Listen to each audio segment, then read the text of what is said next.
Oh, pardon.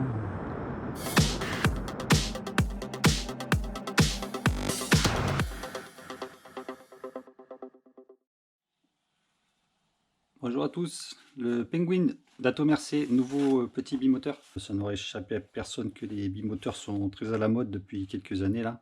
Ils sont plus faciles à lancer parce qu'on a beaucoup de traction au décollage et puis ils sont relativement silencieux en général.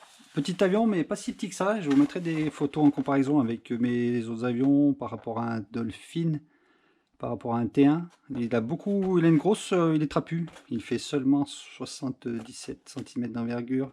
Deux petits bouts d'ailes qui dépassent, mais le plus gros du fuselage est d'un seul morceau. Le nez fin, pointu, élégant des Dolphin, Swordfish, un petit stab en V, sans les dérives qui servent à rien sur ce type d'avion. Il arrive dans un carton d'assez grande dimension et sans aucun dégât à part une petite marque dessous. Je pense que c'est quand la clé d'aile est posée en travers du carton. Et je crois bien que j'ai vu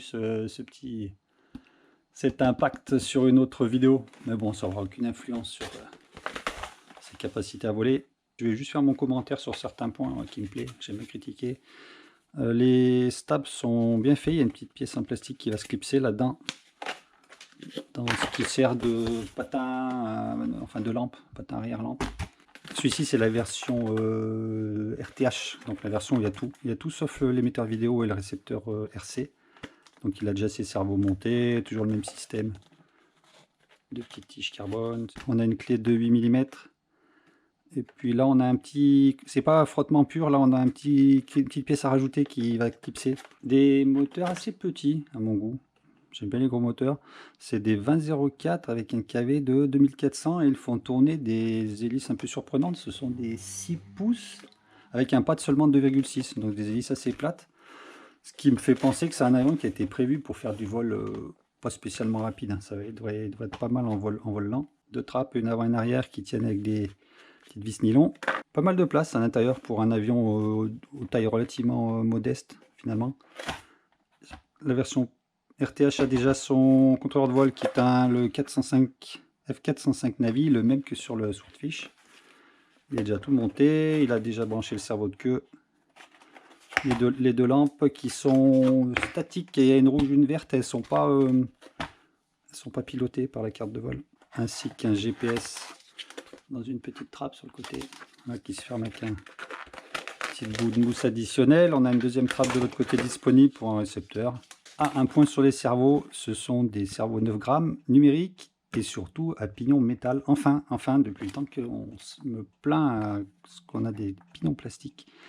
Pignon métal sur les deux ailerons et aussi pignon métal sur la profondeur, ce qui est très bien. Le pignon plastique, ça finit toujours par casser. Dès qu'on prend un petit choc comme ça, paf, le pignon il pète dedans et on est sûr qu'on ne peut plus voler. Avec le pignon métal, ça a beaucoup moins de chances d'arriver. Il a un nez en polystyrène plein, une pièce d'adaptation qui est en plastique moulé. Sur le dessous, ça c'est bien fait. On a une petite, pareil, pièce moulée qui contiennent les ESC. Si on a besoin d'y toucher. Au niveau de la baie avant, beaucoup de place. Autant que sur un Swordfish, j'ai envie de dire. Après, on reçoit un paquet de choses dans la boîte, elle est relativement complète. On a un deuxième capot avant, avec une surface plane pour mettre une nacelle, d'ailleurs, qui a Atomercé m'a envoyé, je vous montrerai après. Il est livré 4 hélices. Ça, c'est la nacelle, c'est pas dans le kit RTH. Pièce de blocage des ailes. Il en a besoin que 2, il y en a 4, c'est très bien, il y a des rechanges. Des petites protections pour les tringles sous les cerveaux. Alors ça, c'est un nez intéressant. En plastique moulé, pareil, pour monter toutes les émetteurs vidéo HD. J'ai bien compris comment ça marche. On glisse, on appuie fort comme ça. On peut même aussi visser un espèce de petit support d'antenne qui va faire sortir l'antenne pile dans ces trous. Câble pour la sortie sur la Navi, la sortie DJI pour brancher ma O3, c'est parfait. Je vais pouvoir faire les soudures propres avec le fil qui va bien. Trappe batterie. Et sur le sujet des batteries, on a cette pièce là qui remplace celle qui est déjà là, qui a des trous prévus pour mettre les velcro. Ils vendent un kit avec les adaptateurs, avec donc pour le Swordfish, pour le Penguin, ça c'est pour le Dolphin, et ça c'est pour monter dans n'importe quel autre avion. Et donc on a une pièce, on va dire femelle, qui se règle sur l'avion, comme ça en position. Ce côté-là, on doit le fixer sur le lipo, sur le dessous de la batterie. On a des scotch qui sont prévus, scotch double face puissant. Et on vient clipser comme ça, et quand on met notre lipo dans l'appareil, les deux s'imbriquent comme ça. Alors ça me paraît dur à enlever, mais bon, après un lipo, une fois il faut qu'il reste accroché, donc au niveau du design ça se tient. Puis là les pièces sont neuves, donc quand elles auront un peu travaillé un petit peu, ça existe en noir visiblement, et en bleu ciel, qui est délicieusement assorti au nacelle moteur, qui d'ailleurs sont imprimés dans une couleur qui n'est pas courante. C'est bien, ça nous change un peu du noir. Alors il y a plein de trous, hein, mais pour moi, pour avoir fait des nez pour refroidir des DJI 3, il faut vraiment tout ça au niveau des trous. Par contre, si on fait rentrer beaucoup d'air, il faut aussi en faire sortir beaucoup. Et ici, le trou de sortie il est tout petit. Alors à mon avis, si on met ce nez, on fait rentrer beaucoup d'air à l'avant, il va falloir beaucoup agrandir celui-ci. Parce que sinon, ce qui arrive, encore là ça va, ça tient avec des vis, mais sinon on fait rentrer beaucoup d'air, ça met en surpression l'intérieur. Et ça fait sauter les capots. Sur le Dolphin qui tient avec les aimants, c'est un risque qui est réel. Sur ceux-ci, ça va, ça tient avec des vis, donc ils ont une certaine résistance. Mais sur tous les capots qui tiennent avec du magnétique, si on ne fait pas attention et qu'on fait rentrer beaucoup d'air à l'avant, on perd les carénages un coup sur deux. Et enfin, j'aurai à bricoler plus tard, mais je ne vais pas le mettre au début, parce que vous savez que moi, l'aérodynamisme, c'est mon dada. Et ça, c'est une nacelle qui est faite pour aller là-dessus. Un système de montage rapide en plus qui est intéressant. Donc on peut le mettre sur deux avions, c'est comme ça que je l'ai compris. On a cette pièce qui se met là et on a notre nacelle avec notre caméra, et ça se clipse comme ça et ça tient avec une vis ou trois vis, donc c'est vite démonté, on peut le passer d'un avion à l'autre. Et donc au dessus on a une nacelle, il y a plein de pièces, il faudra que j'étudie le système. On peut la faire soit un axe, donc juste horizontal, soit deux axes, on peut aussi la faire incliner comme ça. Donc ça, ce sera dans un deuxième temps. J'aime bien la taille de l'avion, il est très compact, hein, il fait que 77 cm d'envergure, mais il a vraiment des ailes très profondes. Là, ça fait 26 cm, donc beaucoup de surface par rapport à un T1, il y a peut-être presque le double de surface d'aile, au moins une fois, 1,6 fois, et puis par rapport à un Dolphin, il n'est pas bien plus petit qu'un Dolphin. La carte de vol est flashée avec iNav 6, je crois bien. On la mettra à jour avec la toute dernière version iNav 6.1 à ce jour, pour avoir les dernières améliorations, surtout sur le SD. Voilà, j'ai mis la caméra dans le nez, là au 3. L'émetteur, lui, pour l'instant, j'y tiens juste avec un scotch double face sur sa petite plaque. Il faut coller le espèce de petit support d'antenne, mais il est vissé, mais je l'ai collé pour plus de sécurité, donc on met l'antenne.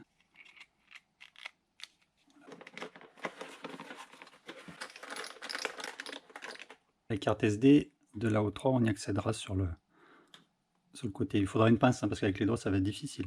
J'ai vissé les petits crans d'aile, hein, donc cette petite pièce qui se visse ici. Pour l'enlever, on appuie dessus. Il est un petit peu trop lourd pour ma balance, il a l'air de faire 540, 156. Après, j'ai fait quelques ajustements d'iNav avant de venir. J'ai réduit la course des cerveaux qui me paraissait excessive. J'ai mis 80%, 75%. J'ai réduit un petit peu la profondeur qui était moins extrême. J'ai réduit aussi fortement le pitch, le rate pour le pitch, le taux de rotation qui était une valeur extrême à 300 degrés par seconde, c'est beaucoup trop élevé. Donc je l'ai mis à 180, ce qui est encore beaucoup, hein. L'avion n'est pas capable de faire un looping à 180 degrés par seconde. Par contre, j'ai mis en roll, j'ai mis 360 degrés parce que oui, ça, on peut très bien faire un tournant en une seconde. J'ai changé le sens de rotation des moteurs. Ils tournaient vers l'extérieur et moi je préfère dans l'autre sens parce que je me suis déjà coupé une fois. Bon, sur cet avion là ça craint pas trop parce qu'on le tient par dessous, mais je préfère avoir les hélices qui tournent vers l'intérieur, comme ça si on met les doigts là, ça a tendance à enlever les doigts plutôt qu'à essayer de les aspirer entre l'hélice et le... Normalement ça ne doit pas arriver, mais si ça arrive ça fera peut-être un peu moins mal si ça tourne dans ce sens là. Beaucoup de vent thermique, ça souffle par rafale. L'avion est léger, hein, à 690 grammes avec pas mal de surface, j'espère qu'on ne va pas se faire trop charré. Avec un 4S 1300 de 256 grammes, il s'équilibre très bien comme ça. Il faut le mettre, j'ai encore un petit peu de marge alors que la batterie est assez légère. Donc quand je vais mettre un 4S 2002, il va être plus derrière, et je pense que je pourrais mettre aussi un Lion 21700. Donc pour aller de 150 à, je pense, aller jusqu'à presque 300 grammes.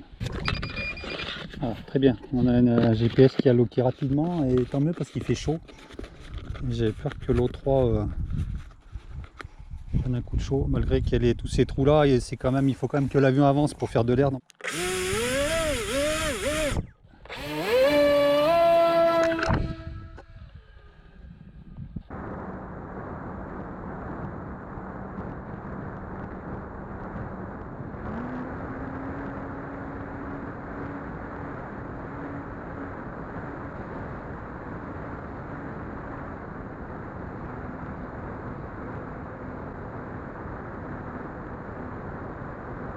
Là, il ne faudra pas trop juger les secousses parce que le temps est très variable. Il y a soit pas de vent du tout, soit des fois il y a des coups de bourrasque de 20-30 km/h, et il fait très chaud, donc il doit y avoir des thermiques en plus.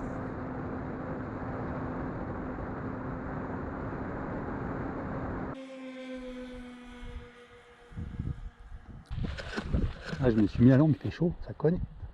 Les réglages des PID Dynav ont l'air pas mal parce que ça souffle latéralement, et on sent que la stabilisation fait son travail. Après du sol, c'est très turbulent. On a fait une petite pointe de vitesse pendant qu'il n'y a pas trop de vent. Vent de face là.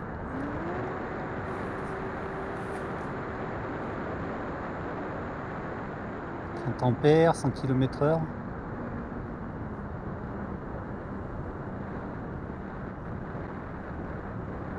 On va faire la même chose avec le vent qui pousse.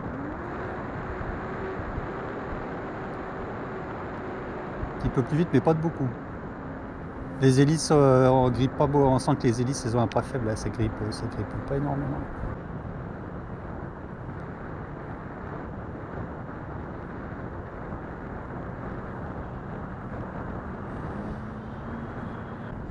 On va poser, mettre une batterie fraîche. Sans souci, le premier vol ça en devient même trop facile. Là, on a une aile qui a sauté. Les LED sont extrêmement puissantes. Quand je l'ai lancé à vue, je les voyais encore à 100 mètres. Voilà, on va mettre des 4S 2002 à la place, qui font, au lieu de faire dans les 160 grammes, ils font plutôt dans les 230 grammes. Et par contre, les 1003 avaient l'air vraiment très chaud, et j'ai l'impression que la conso elle est relativement élevée sur ces moteurs, malgré la faible vitesse. Je suis en train de me demander si les 6 pouces c'est pas surdimensionné par rapport à des moteurs aussi fins. Le 4S donc de 225 grammes, et il est bien aussi, il est bien au milieu de la baie. Donc c'est un avion qui est facile à équilibrer à partir du moment, je pense, où il y a suffisamment de poids dans le nez. 38% de gaz, entre 7 et 8 ampères, ça me paraît trop. Je pense qu'au niveau des hélices, on est un petit peu trop grand. Malgré qu'elles ont beau avoir un très faible pas, elles font quand même 6 pouces. Un petit passage un peu étroit pour tester la maniabilité. Avec le vent, c'est pas gagné, mais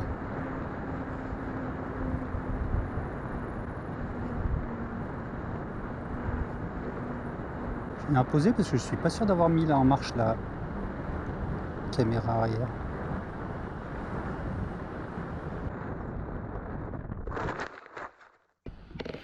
Elle est bien en marche, on est reparti.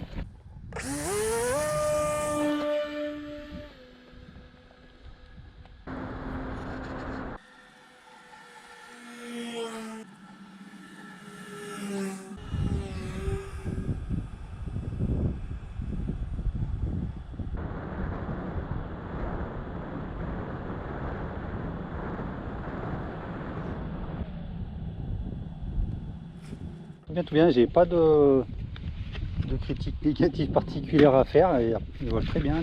Ça vole un petit peu comme un petit swordfish en fait. Il est sûrement plus habile, mais bon, avec un vent capricieux comme ça, c'est difficile à jauger la précision, exactement l'agilité. Juste peut-être un petit bémol à mettre sur les moteurs, moi je trouve qu'ils pompent beaucoup d'ampères pour une vitesse de pointe qui est pas hallucinante, mais je vais mettre d'autres moteurs. Le même jour, le soir, j'ai mis des moteurs plus gros, des IMAX RS2 2206 qui avaient 2300, qui font tourner des GEM Fan Flash 5042. donc je devrais avoir beaucoup plus de patates. Et le vent a eu la bonne idée de s'arrêter. J'ai un moteur qui est défaillant, qui a l'air de faire des D5. On va essayer quand même.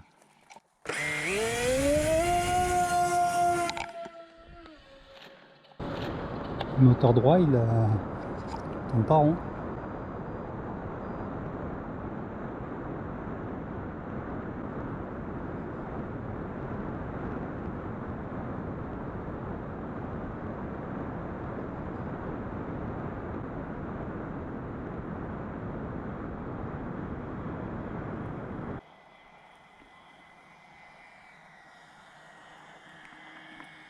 Alors là, sans vent, on va pouvoir jauger la précision du bidule.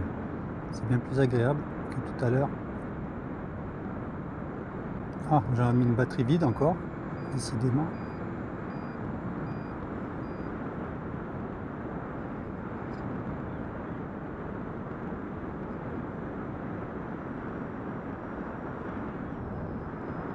On va essayer de poser dans la partie herbeuse.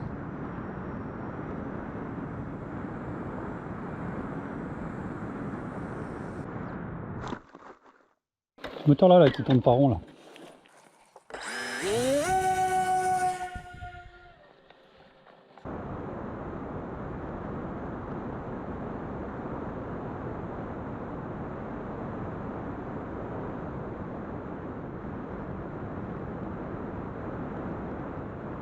Un petit point de voir si ça va plus vite avec ces moteurs.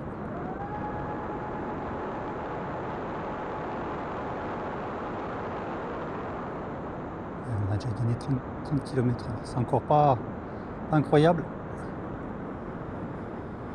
C'est mieux que tout à l'heure.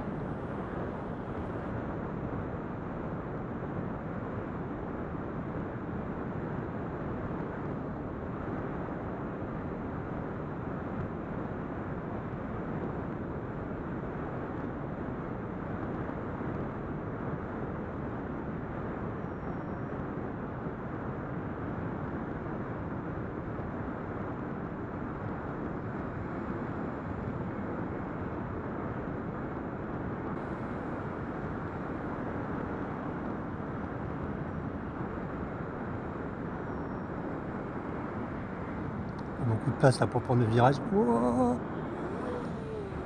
c'est pas assez de vitesse. J'ai cru voir 24 km/h, ça manquait un peu d'élan.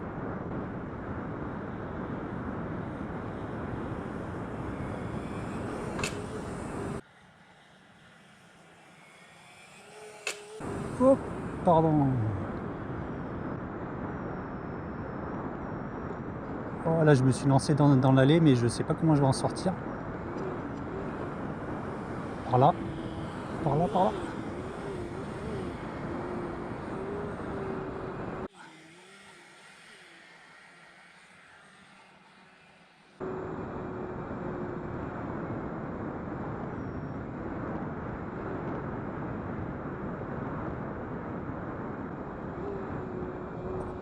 Hop, un virage très sec. Je me suis posé exactement là où j'ai dit qu'il fallait pas se poser.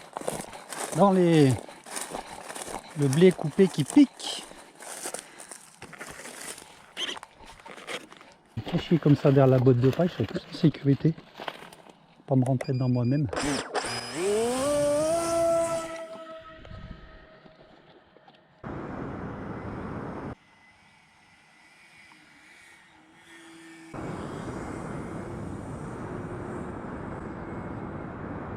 Essayer de reprendre par là, couper par là.